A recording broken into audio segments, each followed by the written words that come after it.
नमस्कार। डॉक्टर इंदु शर्मा का सनातन धर्म के प्रेमियों और महान भारतीय दर्शन को जानने की इच्छुक सभी स्वर कथा चैनल के श्रोताओं को श्रद्धेय नमन और स्वागत। श्रोताओं, हमने स्वर कथा के माध्यम से पिछले सप्ताहों से उन संतों की चर्चा की जिन्होंने सनातन धर्म को सींचा। पिछले सप्ताह का विषय था संत मीराबाई और आज हम एक ऐसे संत की चर्चा करेंगे जिन्होंने शिव भक्ति के नए आयाम प्रस्तुत की। जिस प्रकार मीराबाई ने भगवान कृष्ण को अपना पति मान लिया था, लगभग उसी प्रकार से 12वीं शताब्दी की इस संत ने भगवान शिव को अपना पति मान लिया था। इससे पहले कि आज के विषय पर हम चर्चा करें, आपसे अनुरोध है कि भारतीय संस्कृति का प्रचार और प्रसार करने में हमारी सहायता करें और इस मिशन को सफल बनाने के लिए आपसे प्रार्थना है कि यदि स्वर कथा चैनल को अभी तक सब्सक्राइब नहीं किया तो कृपया इसे सब्सक्राइब करें और अपने मित्रों से भी स्वर कथा के साथ जुड़ने का आग्रह अवश्य करें। भारतीय संस्कृति और उसका साहित्य जीवित रहेगा तो मानवता भी जिंदा रहेगी। आशा है कि आपका सहयोग हमें प्राप्त होगा। तो आइए हम जानते हैं संत अक्का महादेवी जी के विषय में। अक्का महादेवी 1130 से 1160 कन्नड़ साहित्य की प्रारंभिक कवित्री थी और 12वीं शताब्दी में स्थापित लिंगयातवाद की एक प्रमुख सदस्य थी।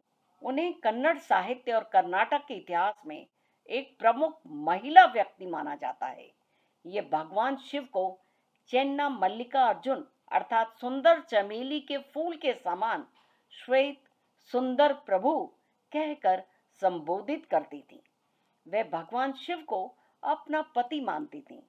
अक्का देवी का जन्म लगभग 1130 में भारतीय राज्य कर्नाटक की शिवमोगा के पास उदुतड़ी में हुआ था और कुछ विद्वानों का मानना है कि उनका जन्म निर्मल शेट्टी और सुमति नामक दंपत्ति के यहाँ हुआ था, जो दोनों ही परम शिव के भक्त थे।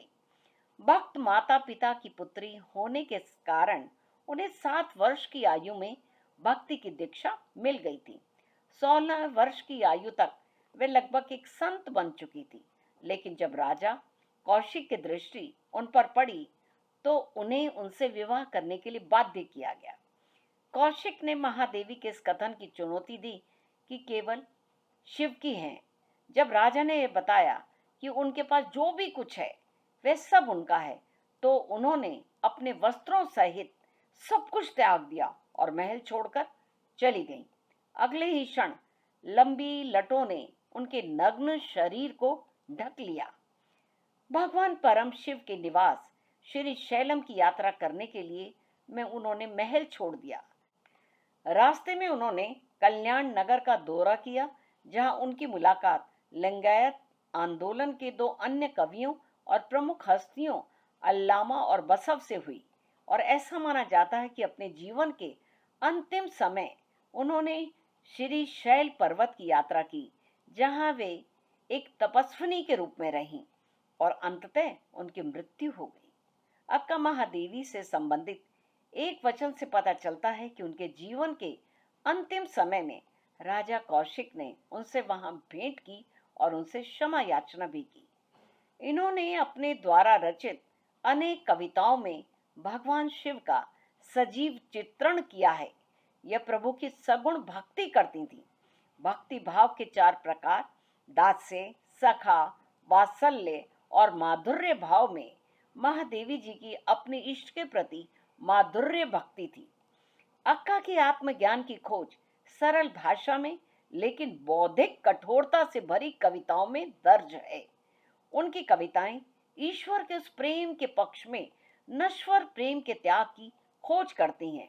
उनके वचन उन विधियों का भी वर्णन करते हैं जो आत्मज्ञान के मार्ग में साधक से अपेक्षित हैं, जैसे अहम का वध, इच्छाओं और इंद्रियों पर विजय आदि। आधुनिक विद्वान उन्हें नारी मुक्ति के क्षेत्र में एक प्रमुख हस्ती मानते हैं। कर्नाटक में एक प्रसिद्ध नाम उन्होंने लिखा कि वे नाम मात्र की महिला थीं। उनका मन, शरीर और आत्मा शिव के थे। 12वीं शताब्दी में संघर्ष और राजनीतिक अनिश्चितता के दौर में उन्होंने आध्यात्मिक ज्ञान को चुना और अपने निर्णय पर अडिग रहीं।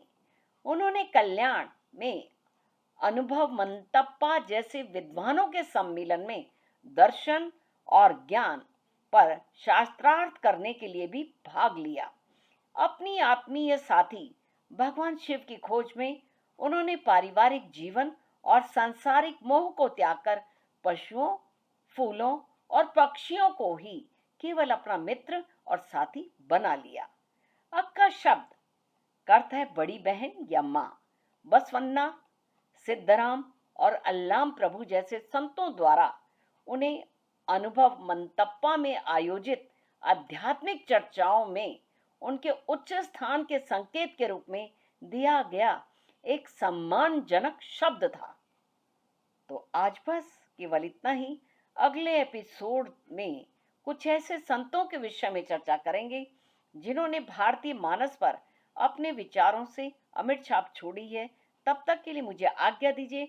आप सभी का स्वर कथा चैनल से जुड़ने के लिए अतिशय धन्यवाद।